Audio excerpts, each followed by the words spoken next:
Hello BSc first year students आपकी book चल रही है सेल बायोलॉजी एंड जेनेटिक्स। और हमारा जो टॉपिक चल रहा है आपकी बुक में वो चल रहा है सेल ऑर्गेनेलीज। कुछ ऑर्गेनेलीज हमने डिस्कस कर ली है, आज हम डिस्कस करेंगे राइबोसोम। तो स्टूडेंट्स, अगर हम बात करें राइबोसोम्स के लोकेशन की, तो राइबोसोम कहाँ पाए जाते हैं? राइबोसोम सेल की साइटोप्लाज्म में पाए जाते हैं और इनकी जो स्ट्रक्चर होती है वो कैसी होती है? स्फेरिकल टाइप की होती है। स्टूडेंट्स, राइबोसोम्स साइटोप्लाज्म के अलावा भी कुछ ऐसी सेल ऑर्गेनेलीज होती हैं जिसमें हमें देखने को मिलते हैं। वे कौन सी सेल ऑर्गेनेलीज होती हैं? जैसे कि आपका रफ एंडोप्लाज्मिक रेटिकुलम हो गया, उसकी जो आउटर मेम्ब्रेन होती है उस पर हमें राइबोसोम देखने को मिलते हैं। और माइटोकॉन्ड्रिया के मैट्रिक्स में भी हमें राइबोसोम देखने को मिलते हैं। तो हम कह सकते हैं कि हमारा जो राइबोसोम होते हैं वो साइटोप्लाज्म में भी प्रेजेंट होते हैं और आउटर मेम्ब्रेन पर भी प्रेजेंट होते हैं, और कुछ ऐसी सेल ऑर्गेनेलीज भी होती हैं जिसके अंदर मैट्रिक्स में भी हमें देखने को मिलते हैं। स्टूडेंट्स, अब तक हमने जितनी भी सेल ऑर्गेनेलीज को डिस्कस किया है उसमें हमने देखा है कि वे सब एक मेम्ब्रेन से कवर्ड होती हैं, लेकिन जो हमारे राइबोसोम होते हैं वो एक लोती ऐसी सेल ऑर्गेनेलीज होती है जिस पर कोई भी मेम्ब्रेन प्रेजेंट नहीं होते। तो हम कह सकते हैं कि राइबोसोम एक नॉन मेम्ब्रेन बाउंड ऑर्गेनेलीज हैं जिसके ऊपर कोई भी मेम्ब्रेन प्रेजेंट नहीं होती। और राइबोसोम एक लोती ऐसी सेल ऑर्गेनेलीज है जो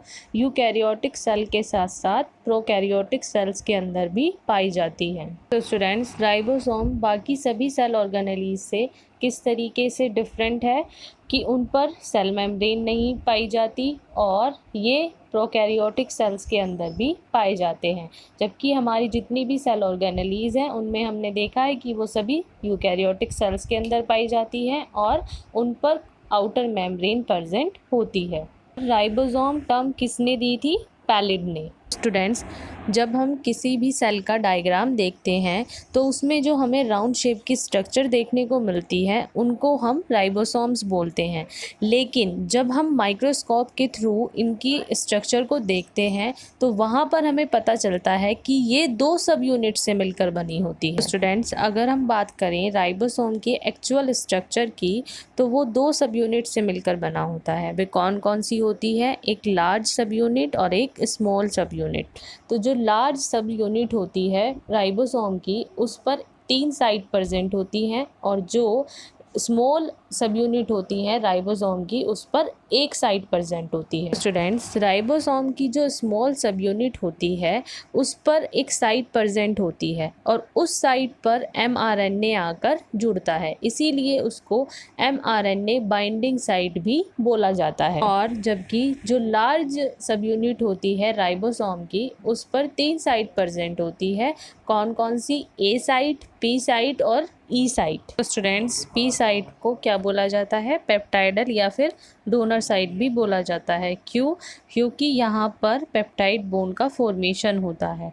और पेप्टाइड बॉन्ड का फॉर्मेशन कैसे होता है? 2 अमीनो एसिड के बीच में, तो इसीलिए इसको पेप्टाइडल या फिर डोनर साइट भी बोला जाता है। तो स्टूडेंट्स, अब नेक्स्ट है आपका ए साइट। ए साइट को क्या बोला जाता है? अमीनो एसाइल या फिर एक्सेप्टर साइट भी बोला जाता है। क्यों? क्योंकि यहाँ पर tRNA एक्सेप्ट किया जाता है। और लास्ट है आपकी ई साइट। ई साइट को क्या बोला जाता है? Exit site. क्यों? क्योंकि जो tRNA फ्री हो जाते हैं उनको यहीं से एग्जिट कराया जाता है। तो स्टूडेंट्स, राइबोसोम की दोनों सब यूनिट कौन कौन सी? Large subunit and small subunit, दोनों बहुत इंपॉर्टेंट रोल प्ले करती है प्रोटीन सिंथेसिस में। स्टूडेंट्स, प्रोटीन की फॉर्मेशन किस तरीके से होती है और प्रोटीन होता क्या है? अमीनो एसिड की लॉन्ग चेन को प्रोटीन बोला जाता है, और अमीनो एसिड की लॉन्ग चेन का फॉर्मेशन होता कहाँ है? पी साइट पर। स्टूडेंट्स, सबसे पहले स्मॉल सब यूनिट पर mRNA आकर जुड़ता है और फिर क्या होता है? राइबोसोम की दोनों सब यूनिट्स लार्ज एंड स्मॉल सब यूनिट्स आपस में जुड़ती हैं और उनके जुड़ने में मैग्नीशियम जो है वो बहुत इम्पोर्टेंट रोल प्ले करता है। जो mRNA स्मॉल सब यूनिट पर आकर जुड़ते हैं वो अपने साथ एक इंफॉर्मेशन लेकर आते हैं प्रोटीन के फॉर्मेशन के लिए, इसीलिए mRNA को मैसेंजर RNA भी बोला जाता है क्योंकि वो अपने साथ मैसेज कैरी करते हैं। ओके स्टूडेंट्स, तो जैसे ही दोनों सब यूनिट आपस में जुड़ जाती हैं तो tRNA अपने साथ अमीनो एसिड को लेकर ए साइट पर आता है।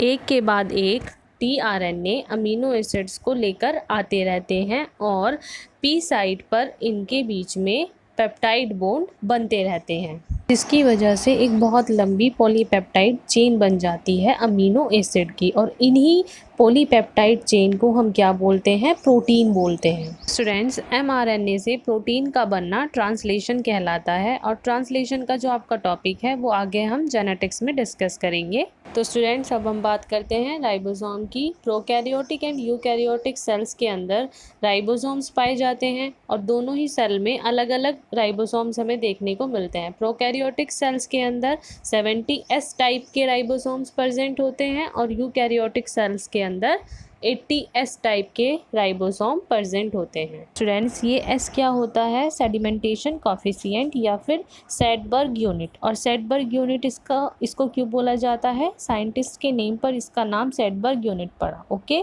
स्टूडेंट्स, राइबोसोम्स के अंदर 2 डोमेन प्रेजेंट होते हैं जिसके अंदर RNA और प्रोटीन का कंटेंट प्रेजेंट होता है। प्रोकैरियोटिक सेल्स होती हैं उसमें RNA का कंटेंट ज़्यादा होता है as compared to protein. Students, जो प्रोकैरियोटिक सेल होती है उसमें राइबोसोम किस टाइप का पाया जाता है? 70S टाइप का।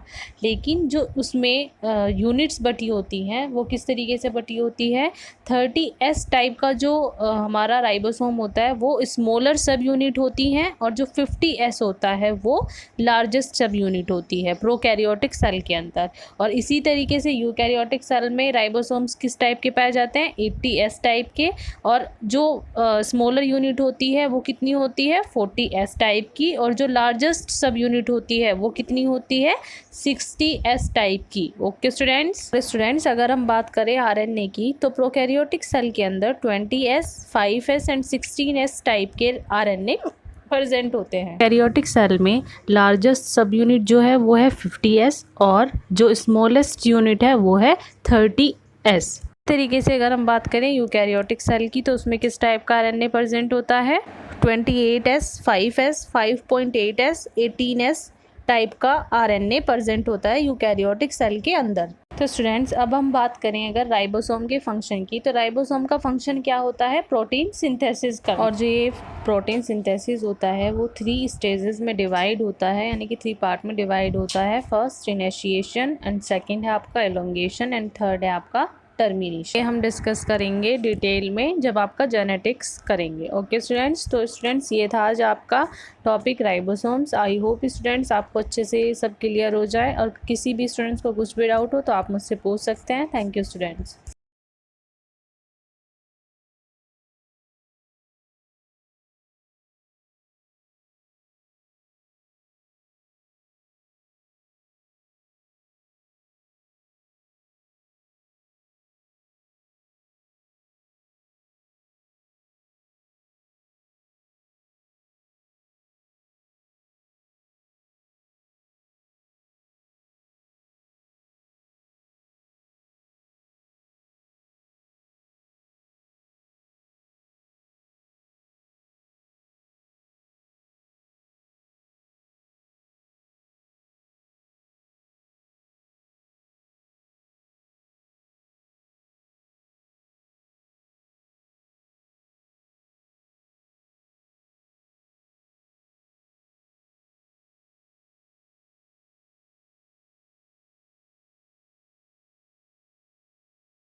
यानी कि ये वैक्यूल्स गैस से फिल होते हैं जो हेल्प करते हैं बायोन्सी उछाल के लिए।